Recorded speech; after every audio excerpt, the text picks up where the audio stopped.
helps to reduce the risk of cervical cancer, so many illnesses. It helps to reduce a lot of things. Okay. And So, for example, now just does that mean like when a person is breastfeeding or an expectant mother, she just have it at the back of her mind that, okay, I need to focus on breastfeed because it cures cancer? Or is it that there are a type of breastfeeding particularly? we have types of breastfeeding. Okay. But breastfeeding generally, it has steps. Okay, the first breast milk breast makes out of a mother's breast is called colostrum. This colostrum is between 2 to 4 days after birth of a baby, which comes in a yellowish color and something like creamy color. It is very, very important for a baby, and it has some nutrients. We have this fat soluble in it, we have minerals, we have hemoglobin, and this hemoglobin is an antibody that is transferred from your mother to To the child, baby. and it helps for their passive immunity. It protects the baby, the child, from any illness, from affecting the baby. So this cholesterol is very, very important. That's the first stage of breast milk. And then it goes from there to transitional milk. That's just within 2 weeks. It's after that cholesterol. Then we get transitional milk. That transitional milk also stays, like I said, for 2 weeks. After 2 weeks, within 2 weeks, you have a lot of nutrients, like more of fats, and like lactose, and then we can now talk about mature milk. In this mature milk, this is the major milk which a baby now enjoys, lactate until about 6 months before you cannot be talking about supplementary. In this matured milk, the 90% of matured milk carries more of water. A baby and the mother needs to stay hydrated. And then the remaining 10% of it, you will have the carbohydrates, the protein, and the fats in it, in just that 10%. So that's how important the breast milk is. To the baby. 90% of it is more like water. So now, at what stage is it that in the colostrum stage is where the breast milk breastfeeding is so painful to the mothers, or is it just the first timers that experience the pain, or is it every particular pregnancy and child breastfeeding has a different set of pain, or is it just pure pleasure? I will say is, that's why there's preparation before breastfeeding. We advise mothers to get themselves prepared ahead of time. Mentally, psychologically, or in what sense? Yes, mentally, both mentally, psychologically, and physical wise. Physical wise in the sense that maybe, let's say, in their 38 weeks of pregnancy, you can start something we call massaging of breasts. Maybe when you wake up in the early of the morning, you just maybe clean your breast, massage it, more like you are pressing it against your nipple, press it against your chest, like about 50 times. Okay, so like in a circular motion and pressing it. And then when you put to bed and your baby tries to suckle, there's this connection already that is giving it's more like you're giving your breast an alert that, okay, there's someone that is about to suckle. So when the baby suckles, at first it's kind of painful, but that's the first time. So I will say it happens to more like first timers, more than the people that have gone like 2 to 3 times. Periods and all of that. Regular breastfeeding. So in essence, like the whole circular motion and all of that relaxes the muscles of the breast itself, thereby making it easier for child. Yes. And I will also say that, relationship partners, it depends on the partners, both the husband and the mother, the expecting mothers. For the partner to help in reducing some stress, some strenuous jobs at home, or maybe some also strenuous job. Like when it is closer to the time at which the mother will put to bed. there's a need for the partner or the husband to ease her off some strenuous work at home, like assisting, and that helps the baby to bond with the parents. More It helps them to easily. bond, and it releases this tension in that area. So thereby, when the baby is put to bed, is being brought to life and is being given birth to, and it also has a way of helping the breastfeeding, you know, to be more like In there's this nurturing connection. phase. There's this connection they already have, you know, more like it's just coming suddenly. Yes, when I'm the glad mother you really is more relaxed. got to this part, because there's something we do here whenever you see something that is very, very much important. Now, before I started asking you questions, I had initially said that the program is special to me because it has to do with the gender. But I like the fact that you said it depends on how supportive the Yes. partner is. Yes. Can you tell our viewers how supportive the partners need to be in this, will I call it a trying time for the expectant mother or the breastfeeding mother? Okay. Please tell them so they would listen and know that it's not just in the outside world or in the European world that the female parent goes through the whole process alone. The male parent too need to be there to support. Please emphasize on it. I've met some clients that they will say, I don't want to breastfeed. I just want to, I'm just giving birth because I want to give birth. I want to have children. So I don't want to breastfeed. I prefer baby friendly, or I prefer any formula than breastfeeding. And I won't blame them because they feel they are left. Some of them will tell you when you start breastfeeding and you're on your own, or you are just there from day one. So I talk to more of their partners sometimes that you need to support them from the beginning, from the day one of the pregnancy itself. You need to start supporting, like talking, baby, okay, are you fine? Are you okay? Touching. When the partner touches the breast, there's this connection, it's built. It eases the tension of the pregnant woman.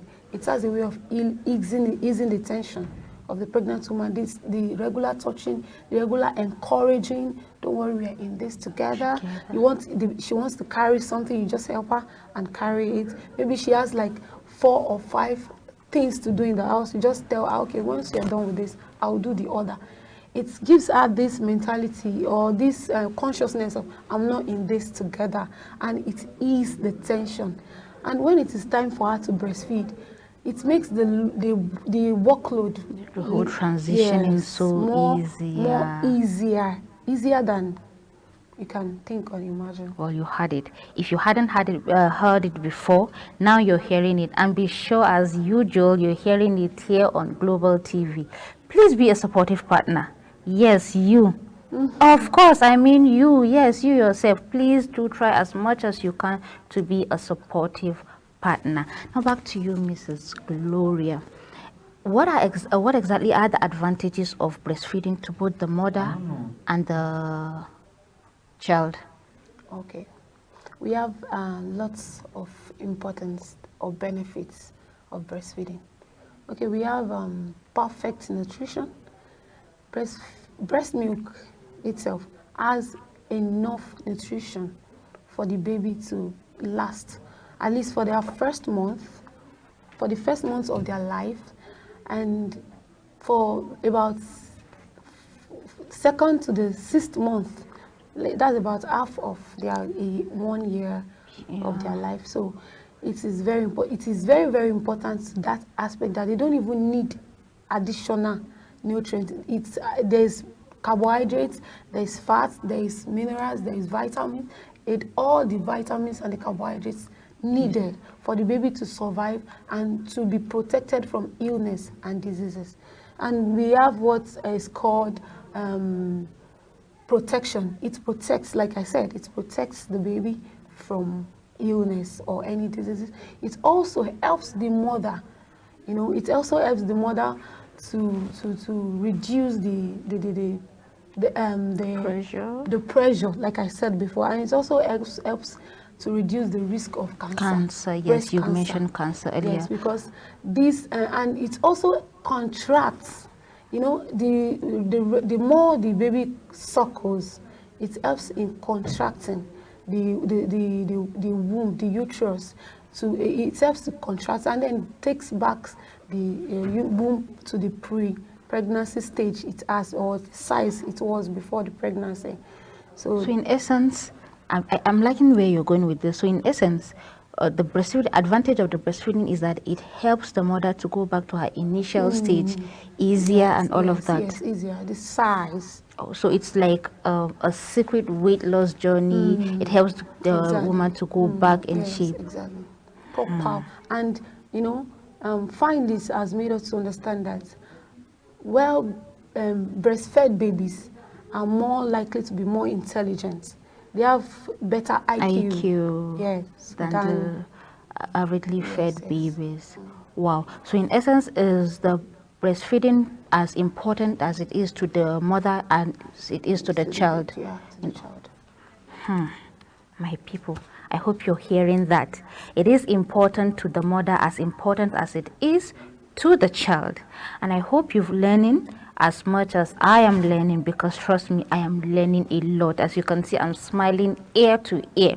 Now, we'll take a little short break, and when we're back, we'll give you more.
Welcome back, and if you're just joining us, a little reminder, you're watching us on Global TV channel 276 on Star Times, and you can follow us on our social media platform, Global TV NG, or on the channels showing on your screen. Now, before the break, we were talking about the importance of partners supporting parents and the advantages of breastfeeding to both parents and the child.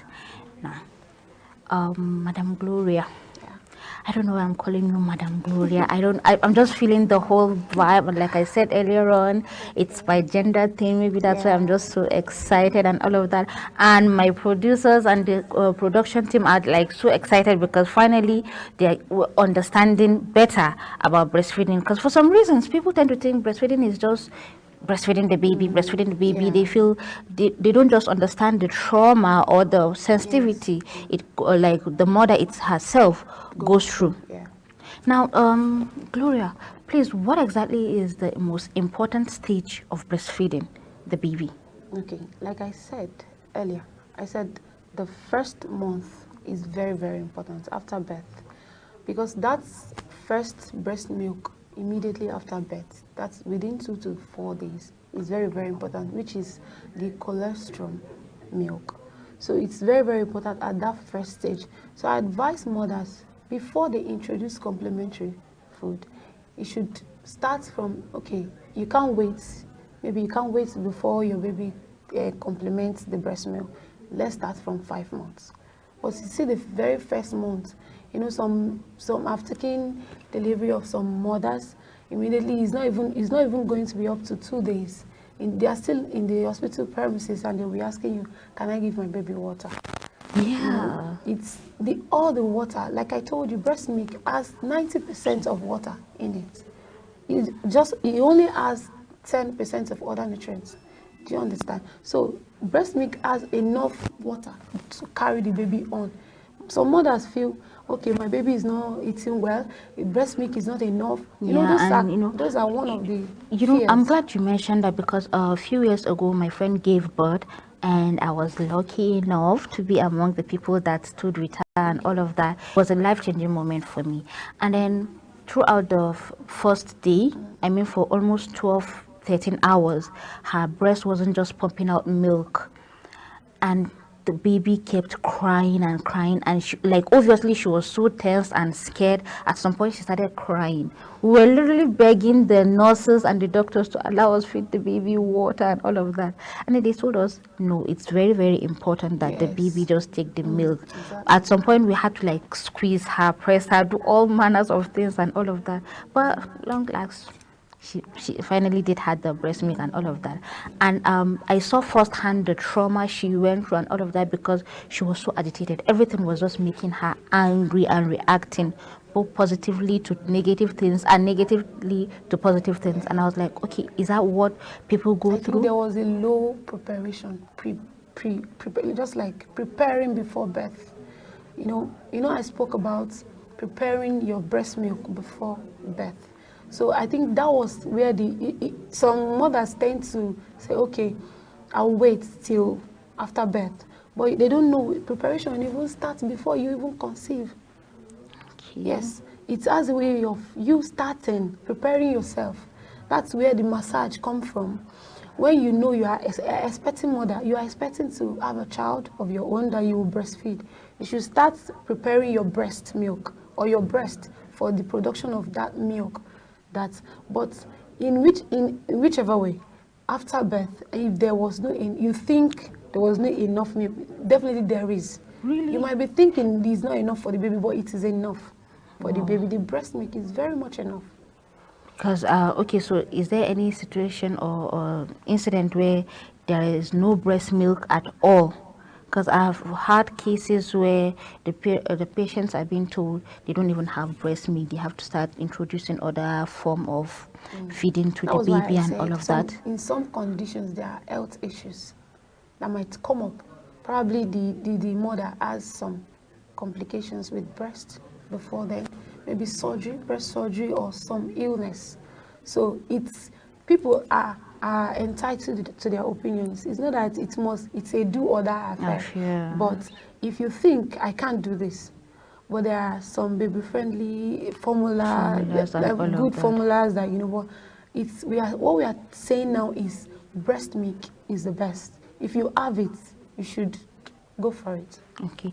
Speaking of breast milk being the best, now medically, is there a reason why nurses or medical practitioners like you in like very much advises the parent to like include exclusive breastfeeding, and then for how long does the excluding breastfeeding last, and at which point should parents start introducing other foods? Okay, like I said before, introduction of exclusive or complementary food should start from 6 months. After 6 months, but you shouldn't just bring it up.